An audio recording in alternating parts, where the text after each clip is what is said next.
Recorded वाजत होतं. काय झालं? माझं काही चुकलं का? नाही.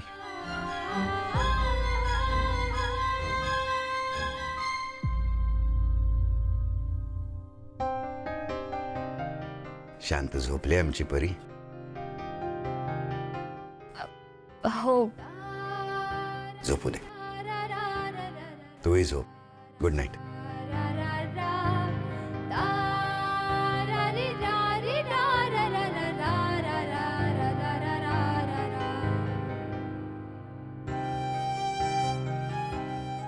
मीरा, आज तू पहिल्याच दिवशी वेदाला आपलंसं केलंस. तिला रोज रात्री झोपवणं खूप अवघड जातं आम्हाला सगळ्यांना, पण तू मात्र ते अगदी सहजरित्या पार केलंस. अशीच काळजी घेत राहा तिची.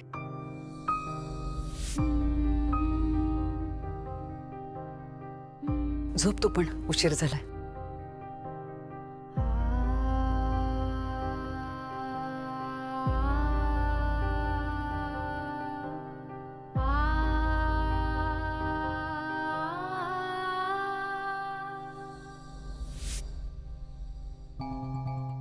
मंजिरी, मीराच्या येण्यामुळे कमालच झाले ना. मी इतकी दिवस आपण सगळे वेदाला हसवायचा, बोलतं करण्याचा प्रयत्न करत होतो, पण कुणालाही ते जमलं नाही. आज मीरा आली आणि वेदा हसली. एवढंच नाही तर आज मीरामुळे वेदा शांतपणे झोपीही गेले. हे विलक्षण आहे. बरोबर बोलताय तुम्ही. तसं पाहायला गेलं तर मीराचा आपल्या कोणाशीच काहीच संबंध नाही, पण वेदाच्या बाबतीत तिच्या मनात लगेच जिव्हाळा निर्माण झाला. मला तर वाटतं की देवानीच मीराला वेदासाठी पाठवलंय. नाहीतर वेदाला एका दिवसात कुणाबद्दलही एवढी आपुलकी निर्माण होणं शक्यच नाहीये. त्यानिमित्ताने वेदा जराशी खुश राहील आणि मायालाही वेळ मिळेल अथर्वला अंबिकाच्या दुःखातून बाहेर काढायला. अथर्वलाही नकळत का होईना मीराची मदतच होणार आहे.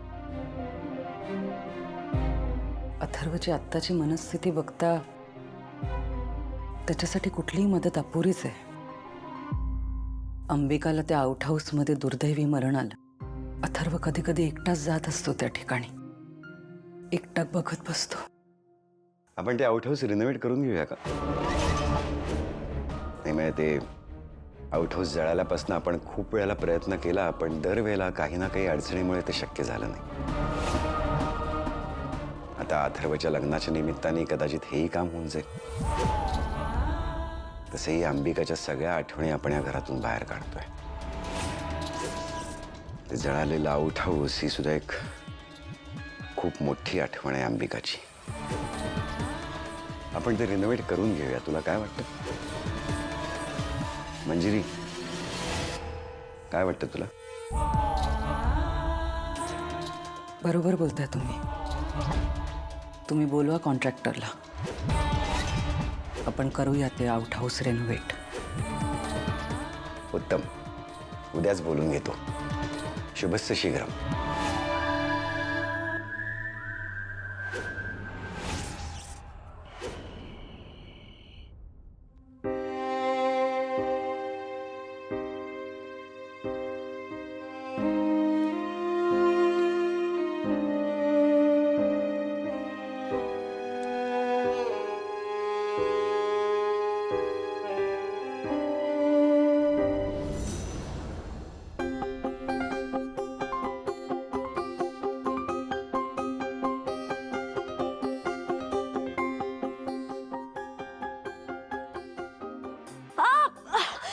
Sorry sorry sorry. कोण आहे तू? आई ओके? कमाल आहे तुझी. किचन मध्ये काय करतेयस? फिरायला आले होते. दिसतंय ना, झोपले होते. मला माहित नव्हतं. माहित असायची काय गरज आहे? तुम्ही आलात, अंधार होता. शहाणा माणूस काय करतो, आधी लाईट लावतो आणि मग येतो. लाईट लावून यायचं होतं ना. आई गं, इतका दुखतोय ना हात. तुम्ही नेहमी असंच करता का? सरळ रेषेत चालत जाता? नेहमी. हो, मंदिरात पण तुम्ही त्या दिवशी तेच केलं.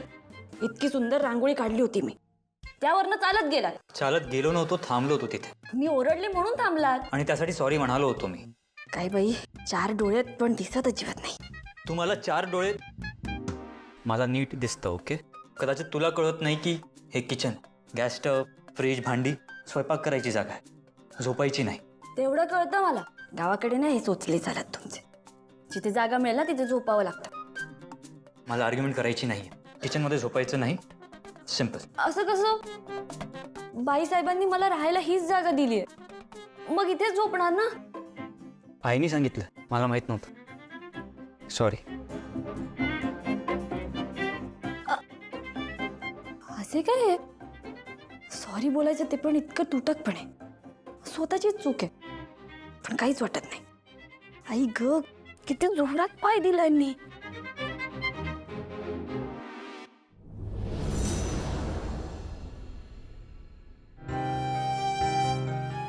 काय समजते ही मुलगी स्वतःला, आणि नेमकं माझ्याच रस्त्यात का असते ही?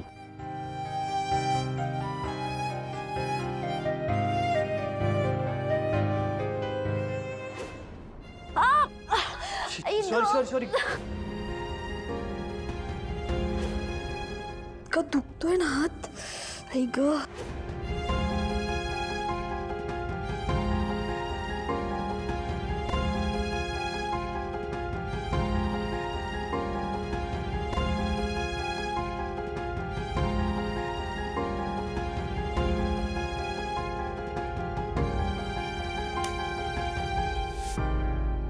आता काय आहे तुमचं? पुन्हा हातावर पाय द्यायचंय का? सतत किचन मध्ये येऊन झोपमोड का करताय? नाही, तसं सांगून टाका ना, मी अंगणात जाऊन झोपते.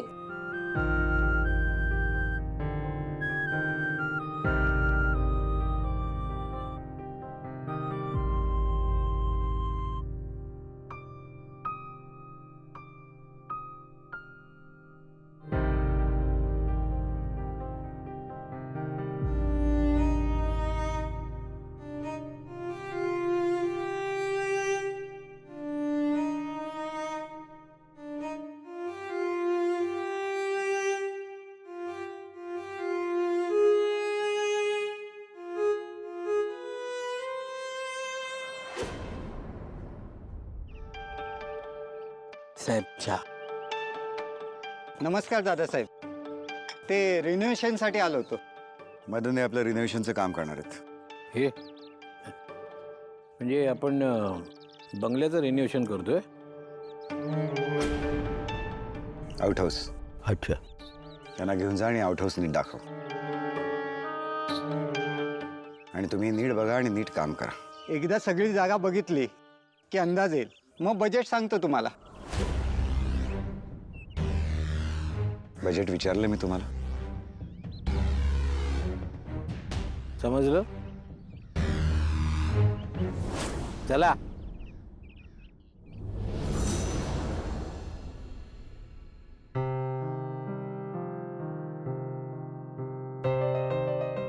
वेदा, ए वेदा, आपल्याला शाळेत जायचंय ना. बघ बाहेर किती छान ऊन आलाय, आणि आता पक्षी पण उठले सगळे. चिमणी चोचीत दाणा आणायला जाणार, फुलपाखरू फुलांवर बसणार, आणि मधमाशा मध गोळा करायला जाणार. आणि तू अशी झोपून राहणार आहेस? त्यांना आवडणार आहे का हे? नाही ना? मग उठ बरं, डोळे उघड. आता छान अंघोळ करायची, मस्त तयार व्हायचं, नाश्ता करायचा, आणि मग स्कूलला जायचं. बरं, मी तुला ब्रश देते, तू पटकन ब्रश करून घे.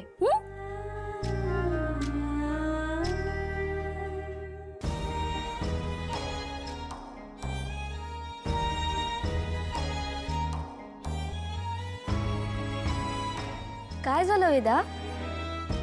माझ्याशी बोलायचं नाहीये का तुला? पण काल मी आले तेव्हा किती छान हसत होतीस तू. आणि सकाळ सकाळ असं उदास नाही राहायचं. तुला माहितीये, तू खूप छान हसतेस. मला एकदा हसून दाखव बरं. ए वेदा, एकदा हसून दाखव. बरं, माझ्याकडे बघायचं नाहीये का तुला? मीच तिथून येते. बरं, हसणं जाऊ दे. मला सांग, तू कितवीला आहेस?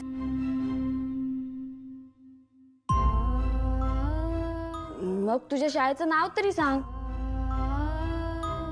अच्छा, तुला शाळेत जायला आवडत नाही वाटतं. मग तुला काय आवडतं? पोहे आवडतात? मी तुझ्यासाठी नाश्ता बनवते. मी केलेले पोहे खाणार ना?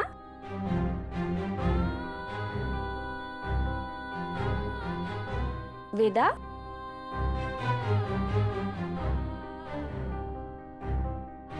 काय झालंय हिला? काहीच बोलत नाहीये आणि हसतही नाहीये.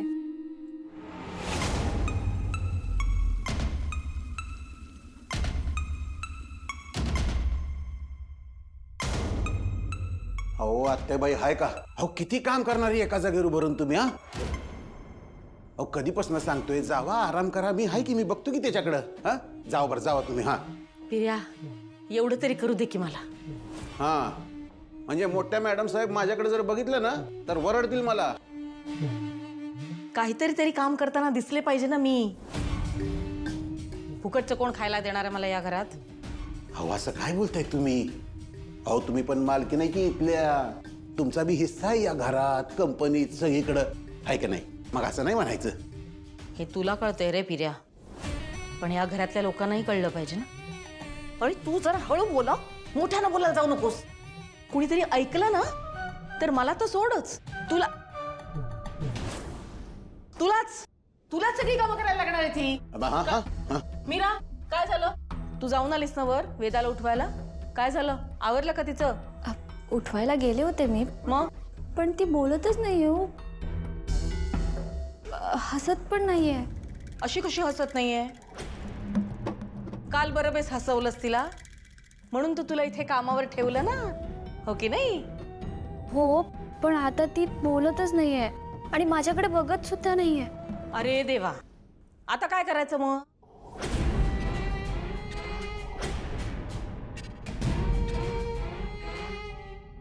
आता काय अगं, काहीच नाही करू शकत आपण.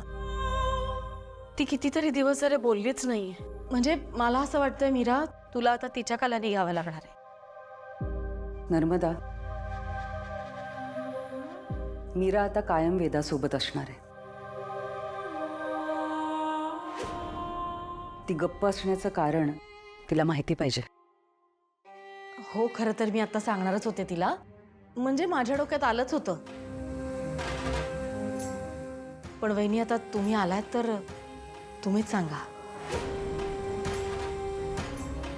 काही मोठं कारण आहे का?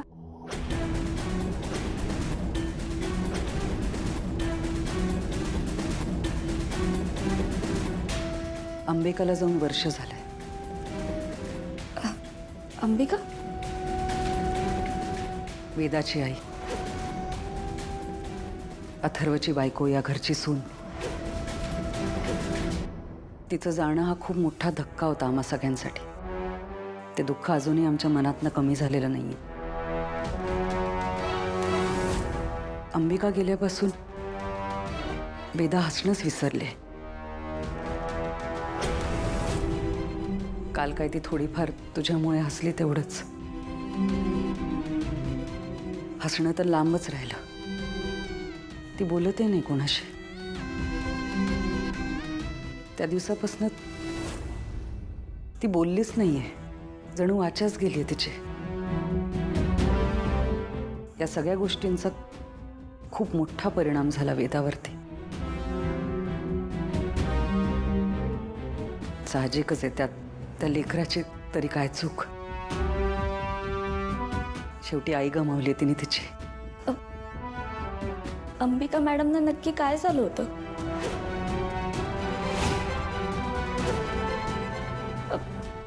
कशाने गेल्या त्या?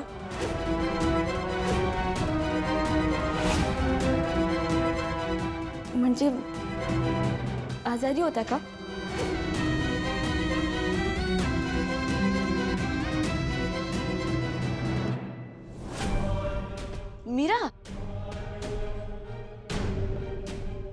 आहेस तू? अगं वेदाला शाळेला जायचंय, तिला उशीर होईल. तू तिची तयारी केली नाहीस का अजून? प्लीज तिला रेडी कर ना आधी. नाही, मी गेले होते पण हे काय आताच जाते, लगेच आवरून घेते हा मी. हा आवर आवर.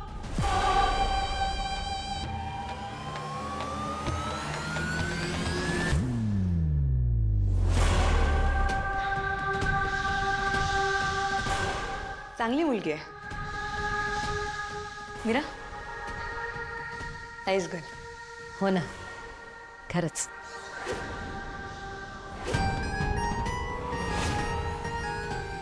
या साहेब या. हे आपलं आउट हाऊस, ह्याच काम करायचं आपल्याला.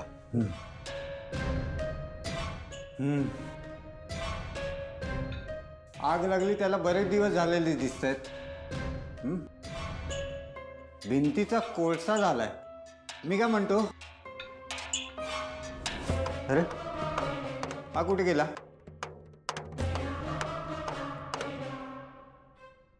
पाच सहा मजूर लावले की 3 दिवसात चकाचक 1-1.5 लाख रुपये तरी सुटले पाहिजेत.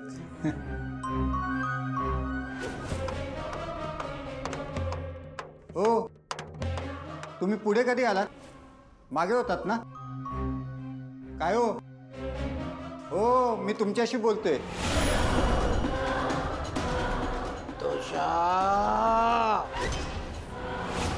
कसा आहेस रे बाळा तू?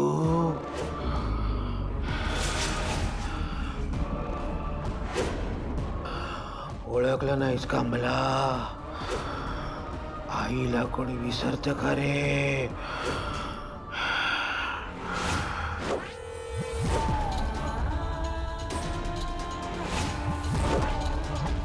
ही काय मस्करी लावले? हात सोडा माझा.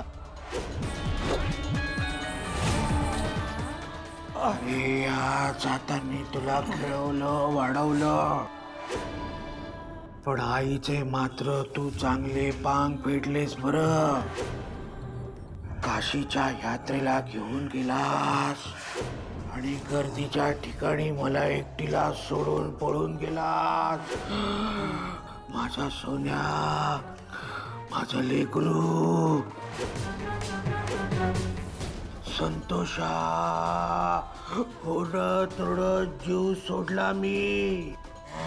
हे तुम्हाला कसं माहिती? कुणी सांगितलं तुम्हाला? संतोषा, मला तुझी खूप आठवण येते रे. मी तुला आता माझ्या बरोबर घेऊन जाणार आहे.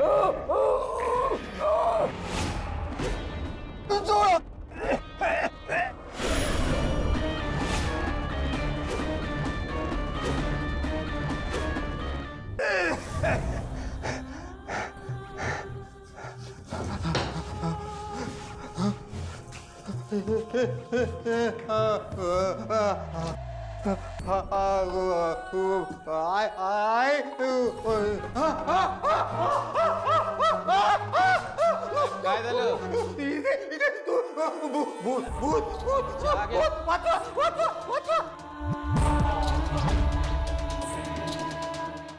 वाचा वाचा वाचा वाचा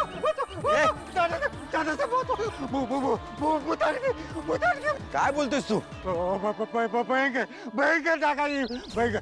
दादासाहेब मला माफ करा, मला माफ करा. मी काय कोणीच काम नाही करू शकत इथे. पुताडके सोड मला. सोड सोड. वाचव वाचव.